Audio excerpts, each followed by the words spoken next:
start? So I think we've spoken about the different environments. Last week we did sort of revision on the types of environments that we have. So we spoke about the market environment, and we said that in the market environment, we have, say, for example, your customers, or you also have suppliers, you also have your competitors and intermediaries.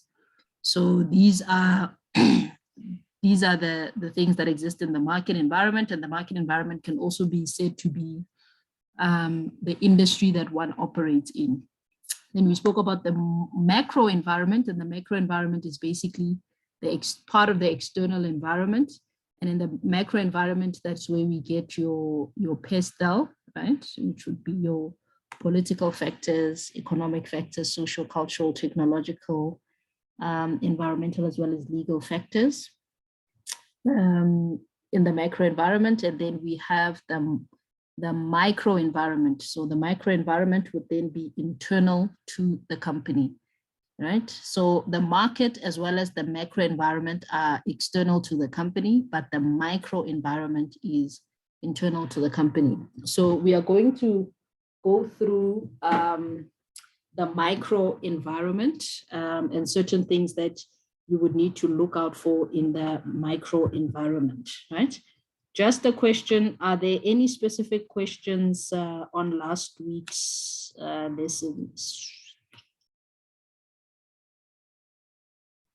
Or what we've covered so far? Not from me, not yet. Okay, all right. So the first thing that we're going to look at is a SWOT analysis. The spelling errors here.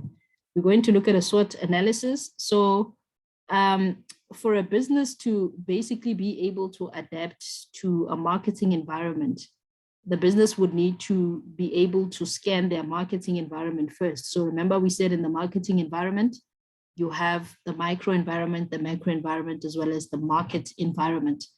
And this scanning can therefore be done through a PESTEL analysis, which would then help you scan the external environment or the macro environment, as well as through a SWOT analysis, right? So a SWOT analysis would then look at internal factors, internal to the business, as well as external factors that are external to the business or that occur in the environment that the business operates in.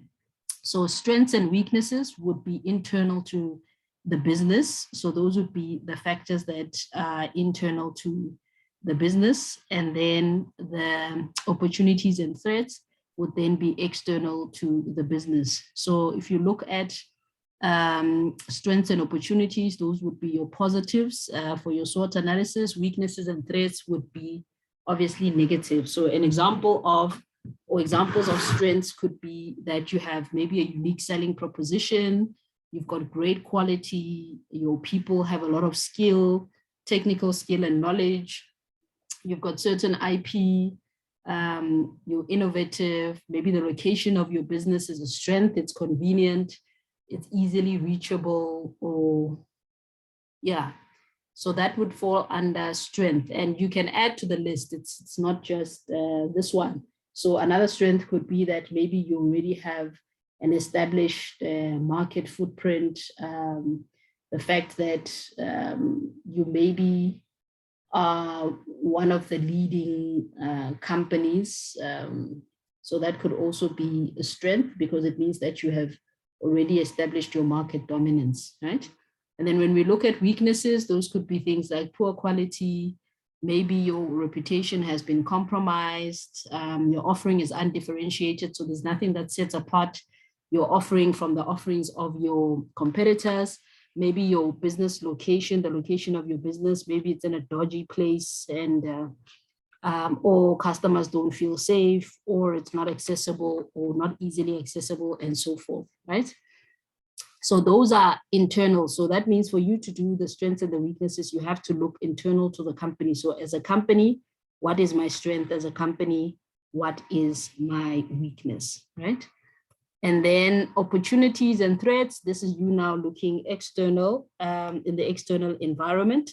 So in the external environment, we have the market environment and the macro environment, as I explained earlier. So you would look at, in terms of opportunities, things like the fact that you have fewer competition or competitors in your area, the emerging need for your specific products or services, the fact that there's growing interest in your company or your brand, and maybe an international market that you can possibly exploit, right? So international market opportunities that you can possibly exploit. When you look at threats, you can maybe look at things like emerging competitors. You can look at changing regulatory environment.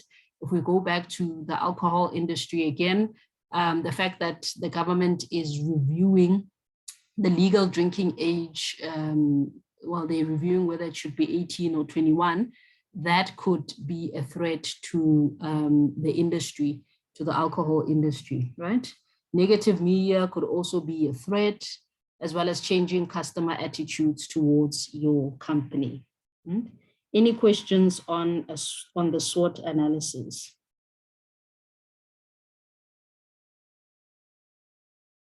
So if you're given a case study, you need to be able to conduct a SWOT analysis. So for example, if you're given the necessary information and we ask you to conduct a SWOT analysis, you need to be able to identify from that the strengths, the weaknesses, the opportunities, as well as the threats. Now, in the microenvironment, there are also certain internal business factors that would then influence your marketing decisions. So these are players, resources, tools, aims, objectives, as well as the tasks of marketing management. And I'm just going to go through some of these or all of them, just so that you understand what we mean when we say players. So when we talk about players, we are talking specifically about management in the company, right? Internal to the company. We're talking about the various departments that exist there, whether it be finance, whether it be HR, whether it be marketing department, whether it be IT department. So we're talking about the various departments. We're also talking about the staff that exists within the company. So when you look at management, management's role is basically to oversee all the activities of the company. And this basically includes the 6 management functions, which are planning, organizing, ensuring that there's sufficient staffing, leading, motivating, as well as controlling. So that is the role of management as a player in the microenvironment, right? Now, below that top management layer, we have what we call the departmental leaders. So you will have a leader for marketing, either a marketing manager, or it depends how big the company is, right? So how many layers are there? So you would have maybe an HR, someone that's leading or heading up HR. You would have someone else that's heading up finance, and so on and so on, right? So those are the leaders that are then responsible for the day-to-day operations of the various departments, right? So then you've got what we call the staff, right? So when you look at the staff, that means that everybody in the company has got a certain role and a certain responsibility that they need to play, is that right? So all the departments, all the staff in the departments, for example, admin office, finance, accounting, human resources, all of them have got a certain role and responsibility that they need to play towards the common marketing objective or common business goals or overall objectives of the business, right? And then we have what we call integrated marketing communication, right? So it's just something that you need to remember. So when we talk about integrated marketing communication, we're basically saying a lot of activities would have a knock-on effect. So you need to make sure that from a communication perspective, all forms of communication and messages are basically linked together. So you come across as speaking in one voice as opposed to speaking in or communicating different messages, because whatever you communicate will have a knock-on effect on the rest of your marketing activities. Right? Then the second and third one are resources and tools. So when we talk about resources, we're talking about skills, abilities, and facilities. So top management, departmental heads and staff would then use internal resources in order for them to be able to carry out their duties. So we've got internal resources and then internal company resources. These would be things like funding internally, investment opportunities, how the company then gets income. And then we have physical resources, which would then speak to the physical facilities. So where is the company hosted? Is it at an office park? Is it a physical building? Where is the company hosted? The equipment that's there, and so forth. Then you've got the human resources, which speaks to the people part of the resources. So those would be like your employees, your volunteers, or even the people that you are targeting with your campaigns, right? And then you would need to have access to certain resources or natural resources like patents, copyrights, as well as trademarks. So all these fall under resources. Then another internal business factor that you need to consider would then be tools, right? So in terms of tools, as a marketing manager, you are basically responsible for all marketing activities. And there are certain instruments that you therefore need to make sure are in place so that you are able to satisfy those activities. And when we talk about marketing instruments, we are also making reference to, we are also talking about the 4 Ps or the marketing mix, which speaks to your product, your place, your promotion, as well as your pricing, right? Are there any questions so far? No questions. Nope. Yeah. And then another internal business factor that you need to think about is the vision and mission. So it's aims, under aims, the vision and mission statement, which is what the company aims to do. So when you look at vision, the vision statement basically looks at where the company wants to go and the business's future. Whereas with a mission statement, it basically focuses on what happens today and what the company currently does. So an example that we use here is Uber's mission statement, that their mission statement is to make transportation as reliable as running water everywhere for everyone. So that is what they are trying to achieve today, right? Their vision statement is to ignite opportunity by setting the world in motion. So that is their end state or their goal or the future of the business, what they want to see as the future of their business, right? And then another one would then be objectives. Do you guys remember what objectives are?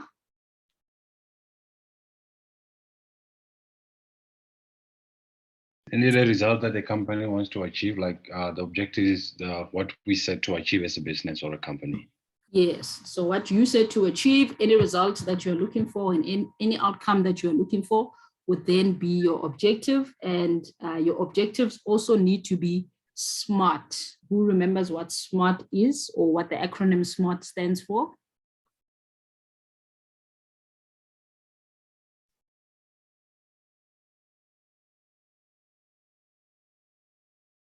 So SMART meaning your objectives need to be specific, right? So what is it that you're trying to achieve? So say, for example, you are trying to increase website traffic. So that is you being specific. You're not just saying you want to increase maybe, I don't know.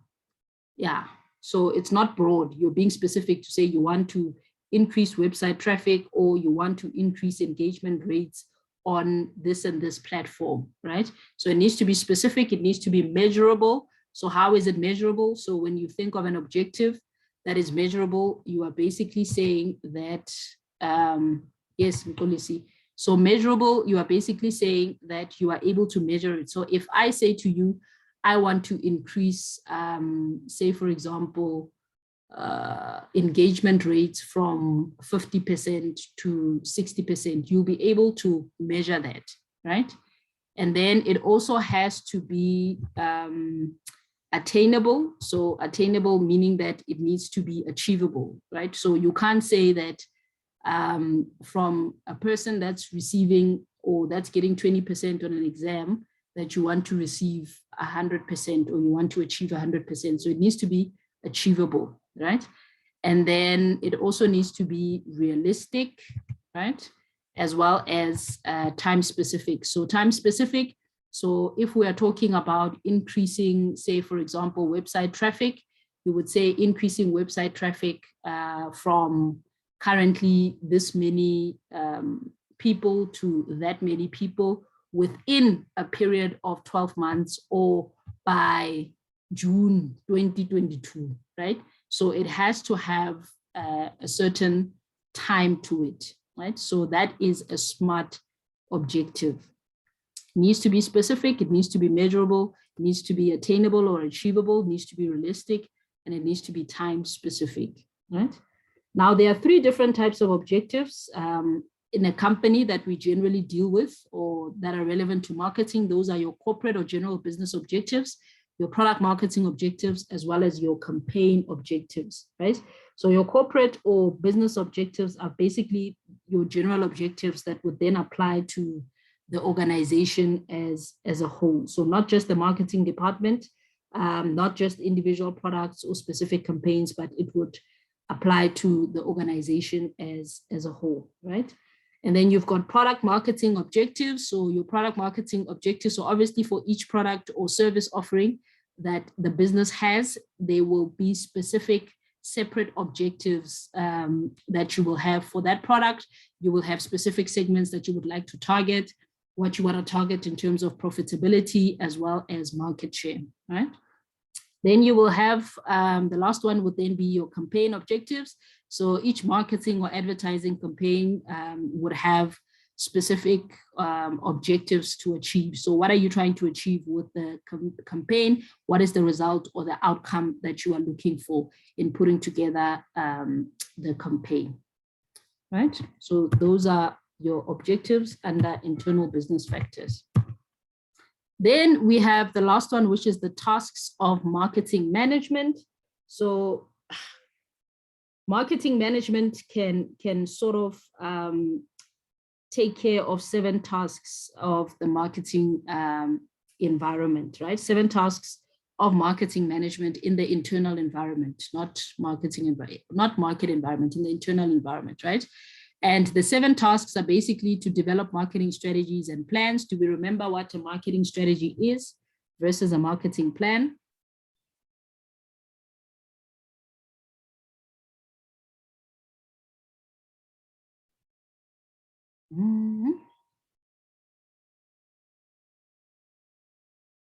Was that a question? Yes.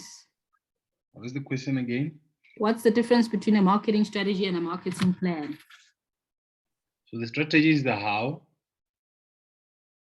Yeah. And the plan. The strategy is the how. No. The plan is the how. The strategy is the what. Yes. Yeah. So the strategy is the what. What are you trying to achieve? What is that final destination that you're trying to get to? And the plan would then be your what or your roadmap in order for you to get to the marketing strategy, right? So the second task of marketing management is also to capture marketing insights. And thirdly, connect with customers, build strong brands, shape the total market offering, deliver and communicate value, and create long-term growth as well as profitability, right? So that is everything that we have covered under the micro environment. Are there any questions so far?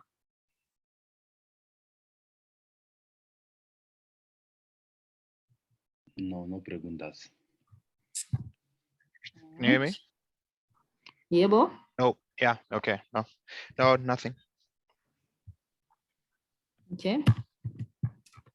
So we're just going to do a bit of revision on some of the concepts that we covered from lessons 1 to 11. These are not all the concepts, but they are some of the concepts that were randomly picked.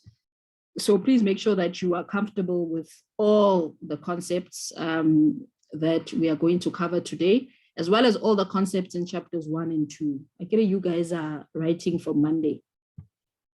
So please make sure that you are comfortable with all the concepts in chapters 1 and 2.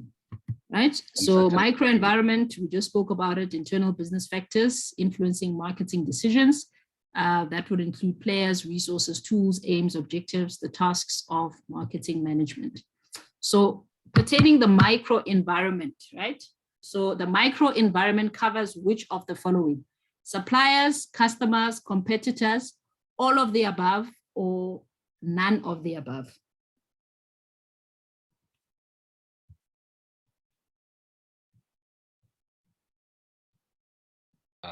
Has to do with internal, everything that happens internally in the company. Mhm. Multiple choice, Pella, you're not explaining. So it's D. I'm choosing D. None of the. Oh, no, wait. Suppliers, customers, competitors, all the above, or none of the above. I say none of the above, but none of the above is not on there. Yeah, I think I'm giving it to you now. So I'm choosing none of the above. Okay. And then the marketing function is part of an organization's internal environment. Is that true or false?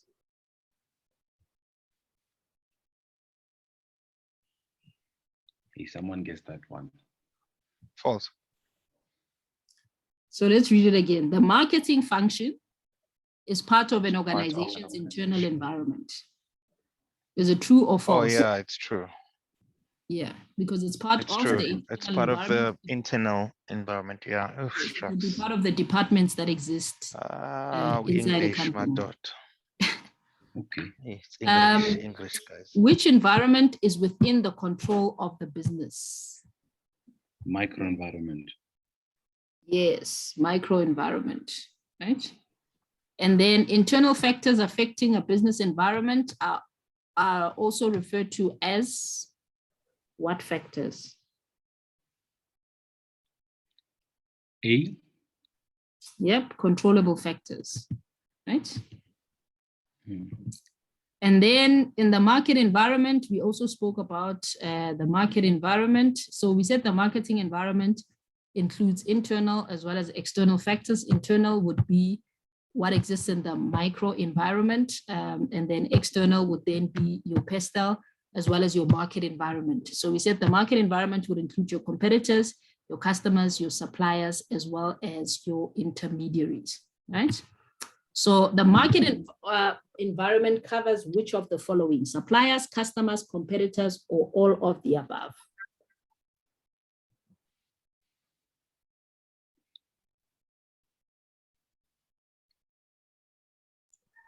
All of the above. All of the above, okay? And which of the following is not part of an organization's external environment? Is it customers, is it competitors, is it microenvironment, or is it all of the elements above?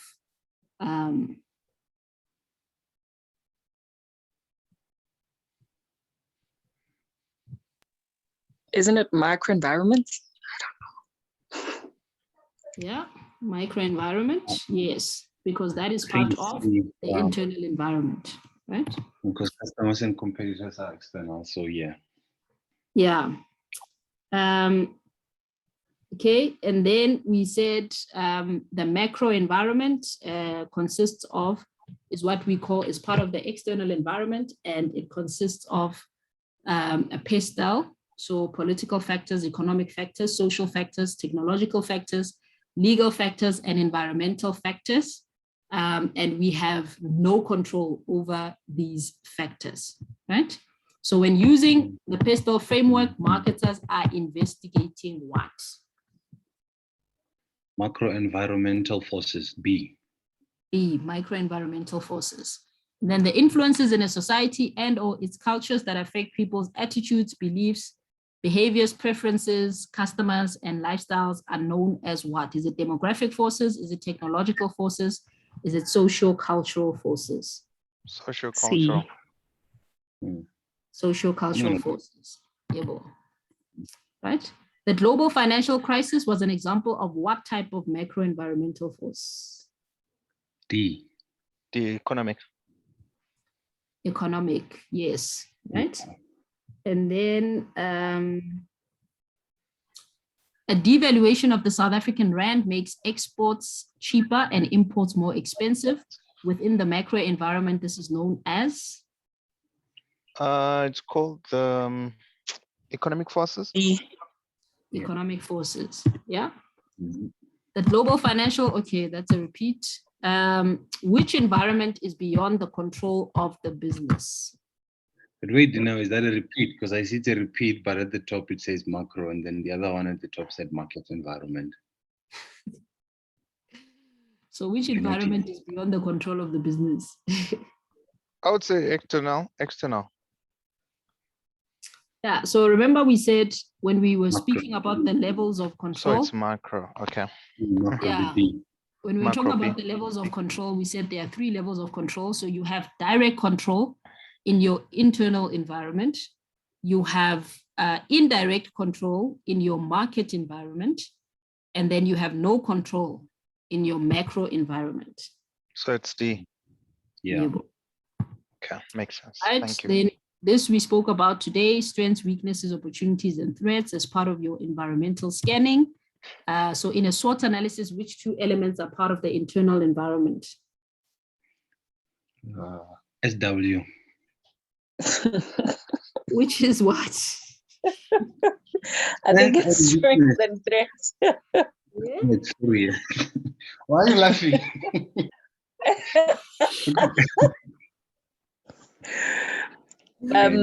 Strengths and threats. I think, I don't know. Hmm? Strengths.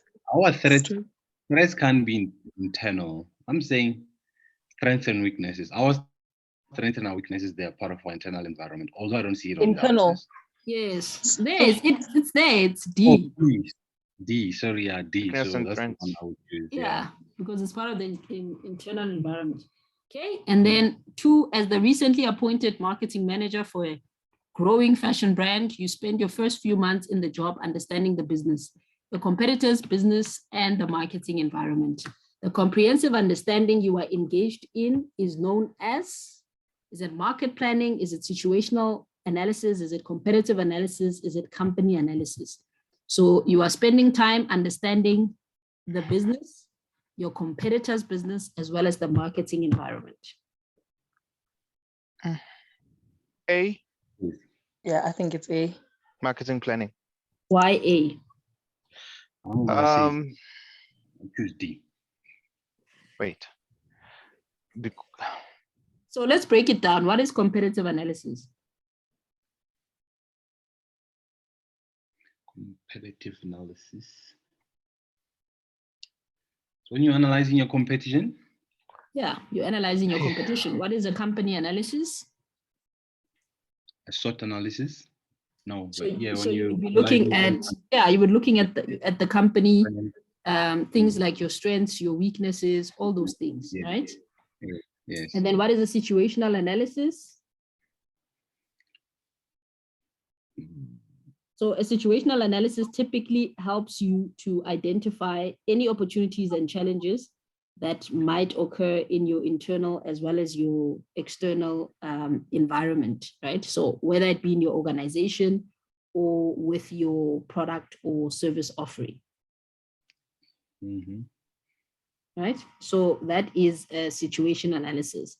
And then when we're talking about marketing planning, you're obviously looking at being able to define what are the aims of a company, gathering whatever strategies in order to achieve those aims and all those things. So you would be looking at things like competitors, how are you going to promote your products, how are you going to distribute them, yeah, things like that. So here in this case, so which would be the correct answer? Hmm, Are that's we what I'm saying, asking. sorry? I'm asking you. I'm guessing C. I don't know. It's gonna be B. Hmm? I don't know. You spend few months in the job understanding the business, your competitors' business, and the marketing environment. The comprehensive understanding you are engaged is known as situational it's analysis. situational analysis. Yeah, you are analyzing the situation of your company, your competitors, and the marketing environment where it stands. So before you can even move, you need to assess that. That's what I would say. So you would say, which one is it? B, situational analysis.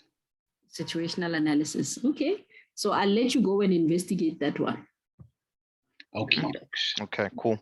Or by you letting us go investigate, it means B is not correct. It doesn't mean it's not correct. Okay. I'm saying We want just you have to be fully sure. convinced. I want you to be fully convinced. Yeah. Yeah. We Okay. have to be able to tell the difference between those marketing, situational, and Yes. competitive, whatever. Okay. Yes. Yeah, I get you. Right. got it. And then we spoke about social responsibility in marketing. We spoke about it last week. We said that as producers, sellers, as well as marketers of products, they should be aware that their processes affect people, they affect society, they affect the environment, right?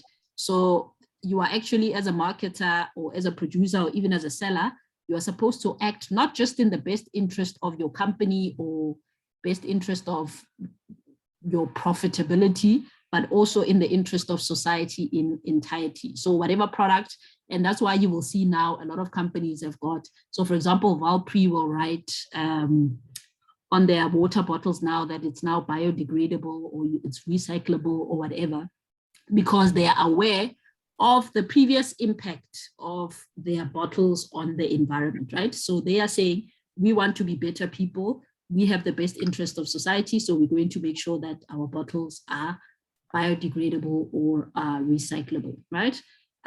We have what we call corporate social responsibility as well. I think last week I said you guys need to understand the difference between corporate social responsibility as well as corporate activism, right? Can you guys guess what the difference is? Between? Corporate social responsibility and corporate activism. Well, corporate social responsibility would be the activities that a company undertakes, like for instance, the one that you just mentioned with Valpre. And then corporate activism will be Jones and policy going against Valpre before they did what they did with their bottles and saying you are harming our environment. So that is us, that corporate activism. I think that's just activism. No, I can't explain the other one. Yeah, so with corporate social responsibility, it's basically corporates saying that in their activities, they are going to consider social as well as environmental impact, right? Yeah. Yes. Yeah, and part of CSR would also be things like charities where they would donate, plant a tree, whatever, all those things. Now, when we talk about corporate activism, so with corporate activism, we are basically saying, so it's different from corporate social responsibilities, and it happens when a business would then advocate for something that they believe in. So either a social or on a social or a moral issue, right? They can even lobby government to try and change certain policies, right? Especially if they believe in the cause. So for example, what Amazon tried to do with the Black Lives Matter movement. Yeah. So you would say corporate activism is actually activism. The only difference is that it's done by corporates and, well, not how I was explaining. It's done by corporates and they don't necessarily do it for a profit, or they don't do it to, it is basically stuff that they believe in. So if you guys remember last year, is it last year or the year before, when Unene, that girl from the Eastern Cape, was murdered in a post office.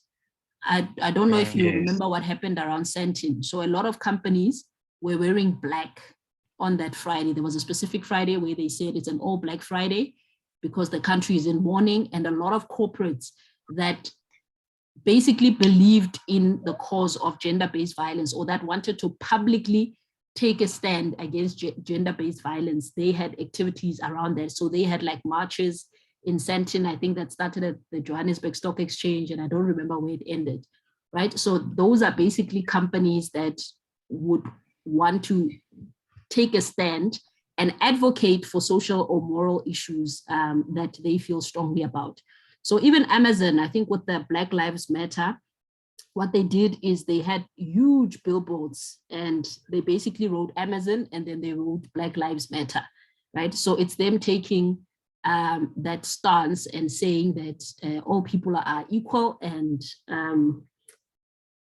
Black lives cannot be marginalized, right? So that's the difference. But please write it down and go and do further research. Get examples as well.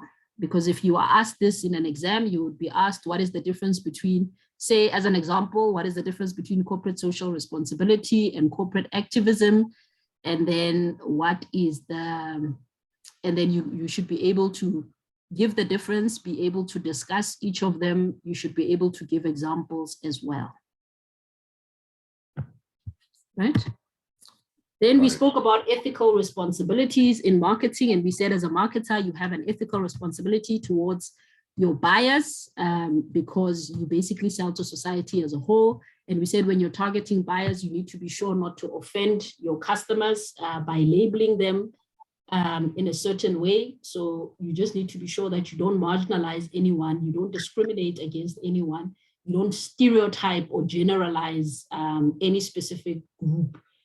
Right, so in terms of gender, religion, nationality, race, age, politics, you need to make sure that in every campaign or in your activities that you don't discriminate, especially against the vulnerable or previously disadvantaged, right? Such as the elderly, women and children, and so forth, right? Then internal to the company, a lot of companies also have written code of ethics. So those would be like your code of conduct that would basically give a guideline of how employees are expected to behave ethically, right? Now, back to the question. Social responsibility is the obligation of managers to act in ways that benefit the interests of society as a whole. True or false? True. True. True, right? Which of the following statements best describes ethics? Ethics is about values and principles. It is concerned with how a person chooses between right and wrong. It considers how someone chooses among alternative courses of action. Or lastly, each of the above covers part of the definition. A. Each of the above. Each of But the above. to be precisely, A. I would say A. A, because it is about values and principles. Yeah. It is about values and principles, but it is also, about how a person chooses between right and wrong, or how they have to choose. Yeah. So when they are faced with a lot of alternatives, what will they choose? Will they choose right or will they choose wrong? Okay, so it is D. So we were right. Yeah. And then we spoke about setting the price. We said it's a 4-step process. You would formulate pricing objectives. So this is under the pricing strategy, right? Under the 4 Ps. So we said you would formulate the pricing objectives. You would estimate demand, costs, and profits. You would choose a price strategy to help determine your base price. So I think in step 2, we spoke about, okay, in step 1, we spoke about certain pricing objectives to say, what is the reason, or what are you trying to achieve with your pricing? Are you trying to be, is it profit-oriented objectives? Is it sales-oriented objectives? Or what is it that you're trying to achieve? And then step 2, we said estimate demand, costs, and profits. And we spoke a lot about elasticity and how sensitive people are to price increases and decreases and so forth, or price movements, right? And then thirdly, we said choose a price strategy to help determine a base price, right? And we said there are different pricing strategies that you can use. You can look at things like price skimming, which is basically entering the market high, setting your prices high and then decreasing them over time. You can look at status quo pricing, which is basically pricing around what your competitors have priced their goods. Yeah, there's other ones, right? So that's what you would do in step 3. And obviously that would also be in line with your pricing objectives and what you're trying to achieve. And then step 4, you would then fine tune the base price with certain tactics. And those tactics would include things like maybe discounts and so forth, right? Now, the first step in the procedure of setting the price is to do what? Is it A, analyzing prices of competitors, B, estimating costs, C, determining demand, or D, selecting pricing objectives? D. Yeah, well, right? The pricing strategy practiced by a company according to which prices are high for products at introduction stage and drops over time is classified as push pricing strategy, market penetration strategy, market skimming pricing, or quality leadership pricing. Take a C. Yeah, it's market skimming pricing. So with market penetration, when you enter the market, you are basically entering the market at the lowest possible cost. But this only makes sense where it matters to people. So your target market would appreciate the low prices, right? Yeah. And then we spoke about marketing channels. We said the different marketing channels. We've got a direct channel, which would be from the producer or manufacturer straight to the consumer. We've got a retailer channel, which is from the producer or manufacturer to the retailer and then only to the consumers. We spoke about the wholesaler channel, which is from the producer or manufacturer to the wholesaler to the retailer and only then to the consumer. And then we spoke about the agent broker channel, which is from the producer or manufacturer to the agents or brokers, to the wholesaler, to the retailers, and then eventually to the consumers, right? Another thing that we spoke about after we spoke about the 4 Ps or the marketing mix, we spoke about the marketing communication mix. And we said that there are 7 modes of communication in the marketing communication mix, right? And the 7 modes are advertising, sales promo, events and experiences, public relations and publicity, online and social media marketing, mobile marketing, as well as personal selling. Please know these 7 modes of communication. Know that the 7 modes of communication are part of the marketing communication mix. So a lot of students mix up the marketing mix and the marketing communication mix. Marketing mix speaks to the 4 Ps or marketing instruments, and the marketing communication mix would then speak to your advertising, sales promo, events and experiences, public relations and publicity, online and social media marketing, mobile marketing, and personal selling, right? So please know them, also be able to define each and every one of them, right? And then we also spoke about the different product levels. That was, I think, in chapter 1 of your textbook. We spoke about core benefit, we spoke about basic product, expected product, augmented product, as well as potential product. Please be able to explain the different product levels, be able to define the different product levels, or discuss the different product levels. So if you are asked to name and discuss the different product levels and maybe give an example, you would say core benefit is basically, so you would give what it is, that it's core benefit, basic product, expected product, augmented product, and potential product. And then you would define each and every one of them. And then you can try and give an example of each and every one of them, right? Then we spoke about product and service differentiation. And we said that when you are doing your product strategy, you need to decide which points the offering will be differentiated. So how will it be different from your competitors, right? So you can differentiate in terms of the form. So either the size, the shape, or physical structure of the product. You can differentiate in terms of features. So basically the further features that can add value to the customer's experience. You can differentiate according to performance quality, where basically we are saying here, the product has to balance out the need for quality with the cost for quality. So sometimes you want quality, but the cost needs to justify that this thing is quality. So it also can't be ridiculously high.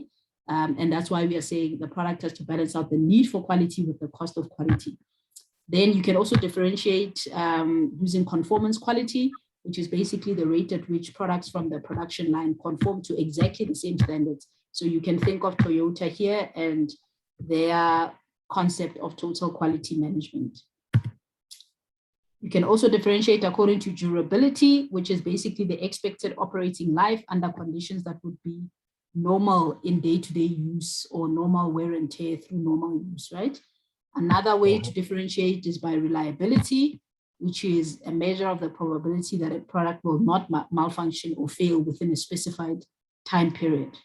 Then repairability, the level of ease with which buyers themselves are able to fix problems regarding the product or the level of access they have to repair resources.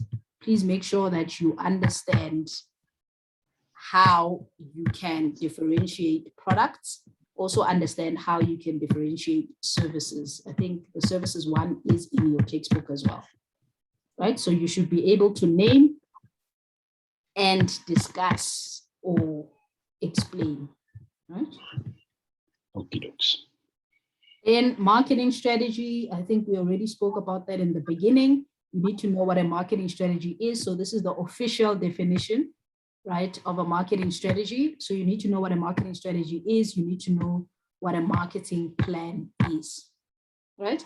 And I'm saying the official definition because yes, we say the marketing strategy is where you want to go or your final destination. But if a question is, for example, out of 10, we can't just give me that. You see, you need to give me a little bit of meat, right? And that's why I'm also giving you the official definitions, which are also in your textbook.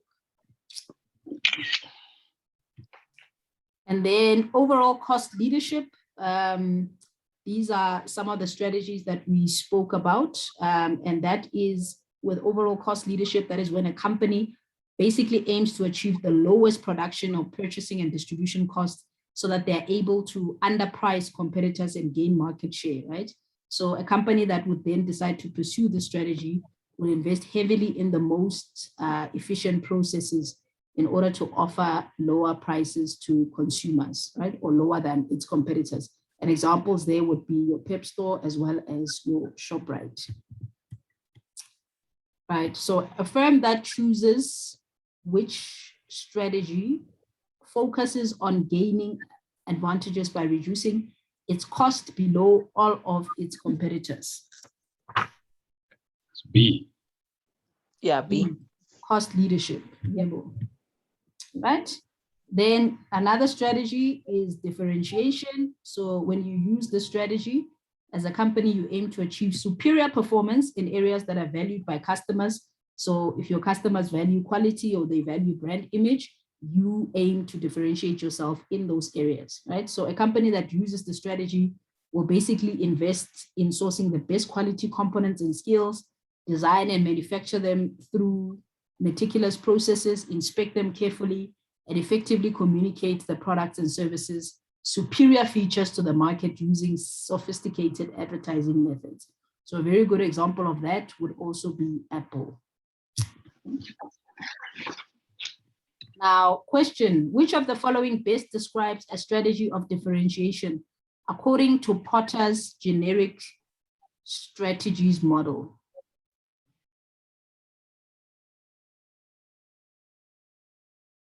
Still reading. Hmm? I'm saying because they are long, it's still reading. So excuse the silence a bit. Just the options, reading the options. Okay.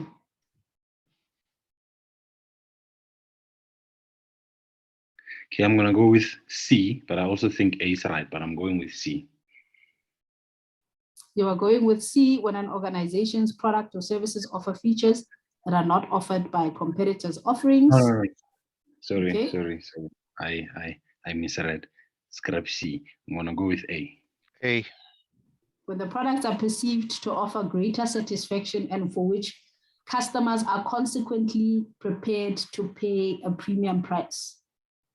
Are you sure? So changing again, D for the final time. It's D. Yeah, When an organization has a competency that That distinguishes it from other organizations in its industry. Yeah. Remember what we said about Apple the other day? Mm-hmm. Yeah. Yeah, we were saying as much as like I think you were like as much as Apple it's we know that it's pricey, it's expensive, whatever. People know what they want and they go for that. So in most cases, it's just like it's different from other brands, I think. So that's what people like. I don't know. Okay, so I would go with A, guys, for now. I'd rather be wrong. I want to be wrong. I just want to be wrong so that I can learn. I'm going with A. No, please tell us. Yeah, so I say D because if you check A, it says when the product are perceived to offer great satisfaction and for which customers are consequently prepared to pay premium price. So fine, we're prepared to pay the price, but that doesn't, But in my opinion, doesn't say anything that the company differentiates itself from. But D, it says when an organization has a competency that distinguishes from other organization in its industry. So like we were saying, Apple can differentiate themselves. Let's say they can say they will be pricey, whatever. That's what they differentiate themselves from, say, Samsung, where Samsung will say, you know what, we can have low entry phones, middle phones, and those phones. So that's the differentiation. So that's the difference. So I'll choose D. I'm not sleeping tonight. Is it C or D? There's no way. D. C or D? D. You know, so help us. Is it C or D? we D, can't I'm see what taking C is. When an organization's product or service offer features that not offer. Yeah. Yeah, more like almost the same. Yeah. So let me read another definition of a differentiation strategy. So a differentiation strategy could be an approach that businesses develop by providing customers with something unique, different, and distinct from items of their competitors, right? The main objective of implementing a differentiation strategy is to increase competitive advantage. Oh, then it's C. Mm. Mm. I leave it to you guys to go and further research. It's C, Dineo. It's C. I'm saying I leave it to you guys to go and further research. I'm not sleeping tonight. I'm just not sleeping tonight. After you've Okay, explained it, it explains itself. But the thing is, well, maybe it's not grasping English completely 100%. But I think D and C, well, I'm choosing C, but I think D and C, it's just the way it's worded. In my opinion, the meaning is the same. It's different, it's distinct. And well, though they don't mention competitors, that is the only thing that's different from C. So definitely C. I'll investigate and I'll come back with C as my answer. Dini. So and are you C saying is also talking about services? You see? Yeah. But So, services Dini, and are you products, we It's cover the them. same. Yeah, it's the same. so are you saying the answer is between C and D? I'm saying go and investigate. I'm saying go and investigate, please. And come back to me and let me know. Right? Focus, a company with a focus strategy will specifically target a very narrow market segment within a broader market and will develop some sort of niche or unique offering that cannot be matched by competitors. So within this niche target segment, the company will pursue either a cost leadership strategy or a differentiation strategy. So an example that we spoke about, I think in the class way back when, was the Harley Davidson example. Right? So question, according to Porter's generic strategies, please also know Porter's generic strategies and what each and every one, how to define each and every one.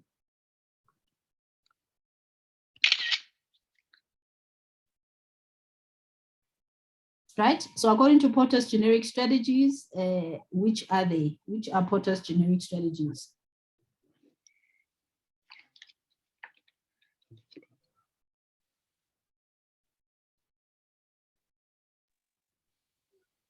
B. I'm not sure. We did them, guys. Wait, I'll tell you just now. We did them. It's And we cost did. leadership, differentiation, cost focus and differentiation. Yeah, it's B. It's B. Yes, it's B. Right. So in terms of cost leadership, differentiation, and focus, the companies that we have here, which strategies are they following? Porters. Gumba follows cost leadership. Mm-hmm. First for women differentiation. Yeah. I didn't expect him to know like the spelling of that. Come on, I'm not white, okay? Let's just say that. Okay, so that's Cambridge, cost leadership, and then First for Women differentiation, McDonald's and KFC focus. Why focus? don't even know what focus means, but it doesn't fit. my current You're Like focusing your on a honesty, niche dog. market again. Yeah, well, if it's a niche market, then no. But the thing is, the reason why I chose focus is I don't see how both of them fit in cost leadership or differentiation. Like honestly, even though, nah, yeah, no, I don't see how they fit in those two. So, guys, I answered Gumba and first for men. You can help me with the last two. Is McDonald's not following a cost leadership strategy though? I think they are. There's a meal for Ah. 50 rand for McDonald's. When you Yeah, about but what they are compared, so let's look at Rocco Mamas, let's look at Steers, let's look at who else sells burgers. Burger King. Burger the biggest King. company. Burger King. I don't even count Burger King. Yeah. I don't like that. I didn't even count it. McDonald's, I think it's a cost leadership. Mm-hmm. I don't know their strategy, to be honest. Like the thing And is, KFC. if you KFC's focus. What is their unique? What is their unique offering? hey, that spice that Kanda created. I mean, they only have it. So, and they always talk about being the only ones who have it and have the original. So, but yeah, well, I don't know. I thought fall more under cost leadership, the way they buy. Okay. But I'm only sure about the first two. The McDonald's, honestly, if you read about them and just check their things, for me personally, they are confusing. The burger joint, but they'll tell you their business is not burgers, it's real estate. So I honestly get lost. So I don't know exactly. I can't tie it to any of those. KFC, they're just KFC. I honestly don't know. So I'm sure with the first two, but not the last two. Okay, so that's another one for you to investigate as well.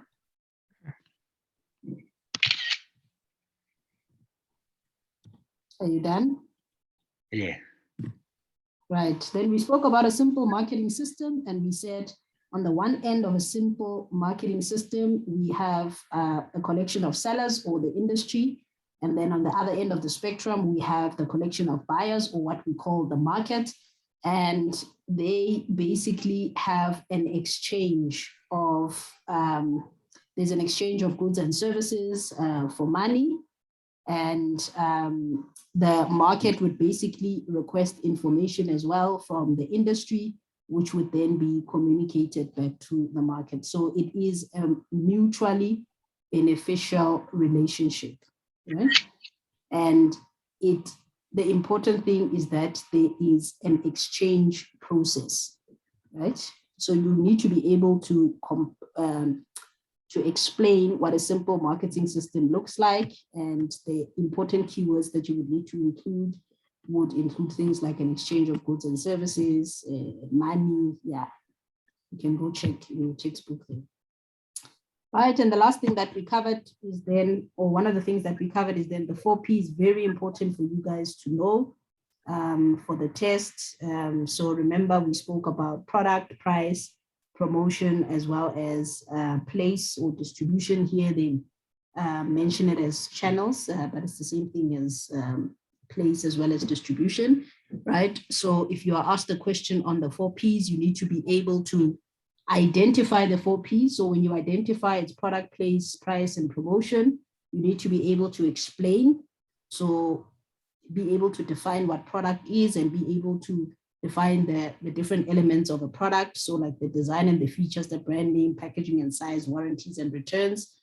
And then also be able to apply it to the case study, should you be given a case study to apply this to, right? So that means that you would be able to then identify the product from the case study and be able to explain some of the elements like the name, the packaging, the size, if it is stipulated in the case study. Warranties and returns would also form part of product, right? At the top there, I said relationship between advertising and marketing. Also, please know the difference. I think we spoke about it in the very, very beginning to say a lot of people get it confused and they think that advertising is marketing. But when you think of marketing, you need to be able to define what marketing is, one, and then you need to define the 4 elements of marketing, which is the marketing mix. So your product, price, promotion, as well as place, right? Then only under promotion does advertising fall. So advertising is one of the elements or falls under the one element of the marketing mix, right? And you should be able to then define advertising as well. Mhm. Mhm. Are there any other questions? When is the No. test again? Starting from Saturday, you can write it. Yeah, I'm really worried now. 4th until the 10th. So we've got until the 10th. They're gonna open it on Saturday. No, don't be worried, Dineo. We got this. I think it's just it's only Distinctions, Thursday today. please. Distinctions, please. So it's because it's Thursday today, so you know. And first of the month, second of the month, debit orders galore. Jones Okay. car also, you know. Yeah. Sejo was also struggling to join in. Myself, still traumatized. So don't stress. Tomorrow we got this. Yeah, yeah, yeah. No, we got this. Guys, let's meet tomorrow. Let's have a meeting tomorrow. Please, guys, distinctions. Hmm? Distinctions, please. Maybe we I can just expect- go over this because I we have expect like nothing less. You will. So I would say Yeah, go man. over Yes, all the ma'am. concepts, go over all Yeah. the concepts in chapter 1 and 2. When you guys meet, you can just sort of test yourselves on Okay. the concepts randomly. You can also go through this in particular. So just make sure that you are comfortable. Definitely. You on will do. 1 and Mm, 2. Yeah. Okay. Go through all the concepts. Okay, cool. You're not No, gonna be cool. like the test not gonna be like a maths test, maybe now. So What do you mean? in high school, I never liked maths because in class they said 1 + 1 is 2, but in the exam they said solve for x, or they said 1 + 1 = x, and then No, they started no, funny questions. no. And I ever since then I detested mathematics to this day.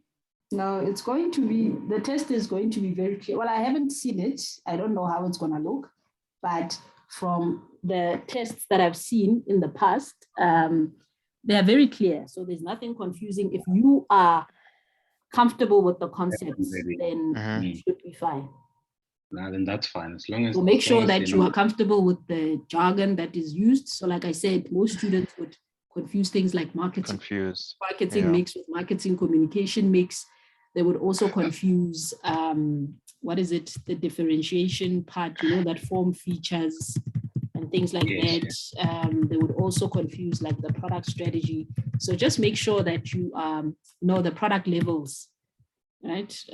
So just make sure that you are comfortable with all those concepts and you should be fine. Okay, Oh, Now we'll do this, guys. that's a belief. you know, chapter 1 up to 2 is up to page 92, 91. Only. No, I didn't say only.